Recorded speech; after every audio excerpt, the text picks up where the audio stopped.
Deus os abençoe, em nome de nosso Senhor Jesus Cristo, que a graça preciosa, a graça de Deus possa encher cada coração nessa noite.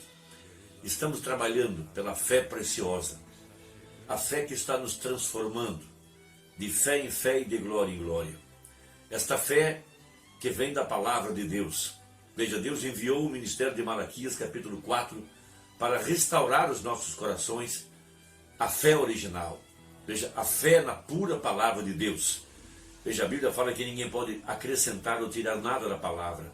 Então, o grande segredo que nos ensinou o profeta de Malaquias 4, o anjo de Apocalipse 17, é que a palavra de Deus deve ser tomada como ela está escrita, sem misturá-la, sem interpretá-la, sem colocar nossos próprios pensamentos. Porque cada semente produzirá de acordo com o original. Então a palavra original trará a semente original. Nós estamos vivendo de fé através da mensagem pregada pelo anjo de Malaquias 4. Nosso pastor profeta, com sua vara na mão. Veja, somente crer, tudo é possível. Com esta vara, ele abriu caminho em meio a todas as tradições, aos credos, aos dogmas, e nos tirou para fora, para cumprir a mensagem de Apocalipse 18, verso 4. Sai dela, povo meu.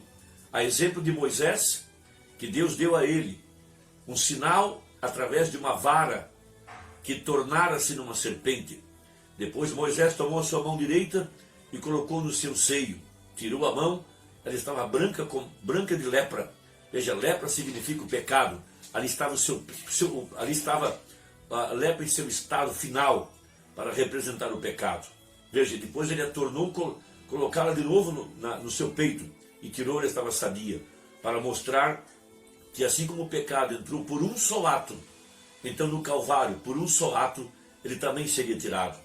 Depois Deus lhe deu um terceiro sinal, e Deus lhe disse para tomar a água do Nilo e vertê-la na terra. E quando ele o fez, a água tornou-se em sangue. Veja, os seus dois primeiros sinais tinham a ver com a sua ocupação, mas o terceiro sinal era um sinal de julgamento, para o caso da mensagem ser rejeitada. Então após isso viria a morte. Veja, morte foi a última praga que caiu sobre o Egito. Então Deus também tomou agora o profeta de Malaquias 4. Pedro havia profetizado de que Deus levantaria um profeta como Moisés. Então, assim como a Moisés foram dados 2 dons, também ao profeta de Malaquias 4 foram dados 2 dons. Primeiro, com a sua mão esquerda, ele segurava a mão direita do paciente. Então, ele ficava enfermo e ele sabia que tipo de doença, que tipo de mal estava sucedendo com a pessoa. Ele então repreendia aquele mal em nome de Jesus Cristo, pela fé no sangue de Jesus, e o enfermo era curado. Logo depois, ele discernia agora os pensamentos do coração. Mas ao fazer isso, ele também se enfermava. Suas forças se esvaíam e ele tinha que ser carregado da audiência, de tão fraco que ele ficava, porque aquilo consumia suas energias. Agora, Deus lhe deu também um terceiro sinal. Veja, em 1964, no Quênio Sabino, quando ele tomou uma pedra e jogou para o ar sobre a inspiração do Espírito Santo. 3 dias depois, o Alasca quase afundou por um grande terremoto. Isso está em Apocalipse, capítulo 16, que o 7º anjo tomou a sua taça e a despejou no ar e disse, está feito. Um sinal de julgamento para uma geração que tinha rejeitado a mensagem do anjo de Malaquias, capítulo 4. Veja, ali estava demonstrado como é que Deus iria destruir a terra. Um grande terremoto que sacudirá não só a terra, mas também os céus. Isso atingirá as estrelas, atingirá o fundo do oceano, porque essa terra, ela terá que voltar à sua condição original, porque o dilúvio a tirou de sua condição original. A terra inclinou-se, e por isso que o homem está vivendo 120 anos no máximo. Mas ela terá que voltar à sua condição de antes do dilúvio. Ela será restaurada à sua condição original. Nós então estaremos numa terra restaurada, e para isso será necessário grandes tremores de terra, o poder atômico, tudo vai explodir, o mar pegará fogo, as estrelas cairão do espaço, e assim por diante. Mas Deus já mostrou ao seu profeta pastor. Veja o anjo de Apocalipse 10:7. Veja o julgamento vindo sobre a terra. 1964.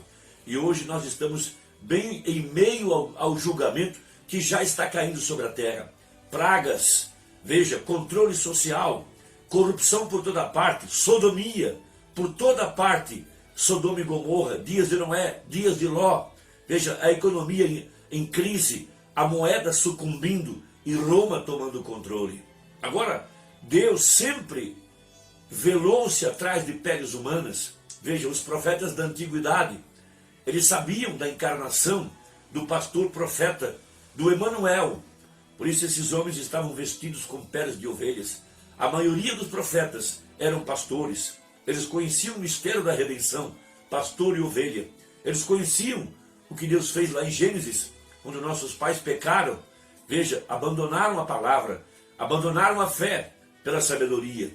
Quando eles deixaram de crer na palavra, veja, nossa família, os nossos pais, perderam o direito à vida eterna, perderam o direito ao controle, ao poder criativo.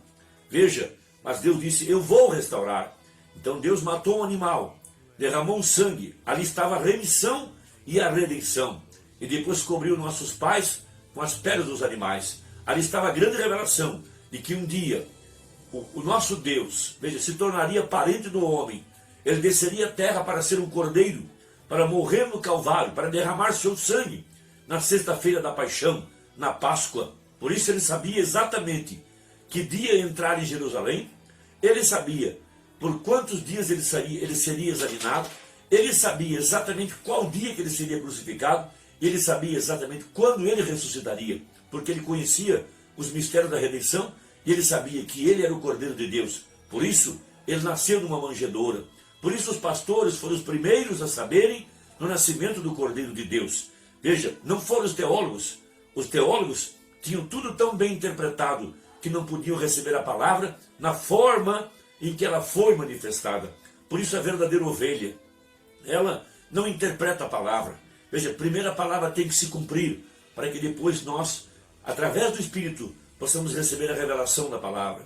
Então, João, o pastor profeta, quando ele introduziu o Messias, ele disse em São João, capítulo 1, verso 29 a seguir. No dia seguinte, João viu a Jesus, que vinha para ele, e disse, eis o Cordeiro de Deus que tira o pecado do mundo. Ele mesmo era um pastor profeta. Ele mesmo andava vestido com peles de animais, porque ele sabia que o mistério da glória de Deus estava velado atrás de peles. Porque até aquele tempo, o templo ainda estava de pé. A glória da Shekinah ainda estava atrás do véu de peles de animais. Por isso esses pastores profetas se vestiam de peles de animais, porque eles sabiam que a glória de Deus estava atrás de peles de animais. Veja, e eles próprios carregavam em suas vidas o mistério da revelação da palavra. Eles sabiam o que significava a palavra velada, a palavra atrás de um véu, porque eles mesmos eram a palavra para o seu dia. Eles mesmos eram a palavra interpretada. Então, João continua, após mim vem um varão que foi antes de mim, porque já era primeiro do que eu.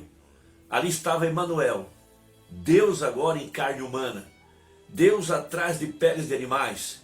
Então João sabia que ali estava agora o Cordeiro de Deus, que foi profetizado, o Messias, aquele que desceria à terra como um parente redentor. Por isso que Deus tornou-se um homem, Deus tornou-se carne. Então quando ele morreu no Calvário, o véu rompeu-se de alto a baixo, para mostrar que o templo edificado por Salomão tinha perdido o seu efeito. As tradições foram rasgadas, as interpretações foram rasgadas. Veja, eles não puderam receber a palavra feita carne, porque eles foram cegados pelo Deus desse século, o Deus do conhecimento, o Deus da sabedoria humana, o Deus da interpretação. Interpretaram a palavra para o povo, e quando a palavra foi manifestada, não puderam ver agora a palavra atrás de um véu de peles de animais. Deus sempre faz isso. Deus levanta um homem, dá a ele um caráter, dá a ele um temperamento, dá a ele uma forma, para que as pessoas então sejam cegadas, tropecem no véu de pele, no véu de carne. Isso é a mesma coisa hoje.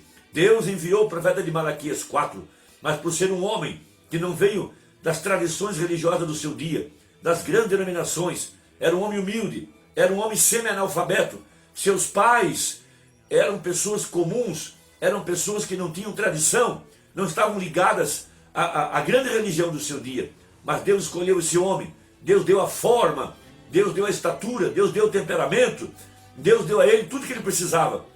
Mas os sábios e entendidos tropeçaram no véu de carne. Mas a verdadeira igreja pôde romper esse véu e ver a glória de Shekinah atrás de pedras humanas. Irmão, que Deus te abençoe. Trabalhemos juntos. Envie essa mensagem a quem você ama, a quem você deseja ajudar.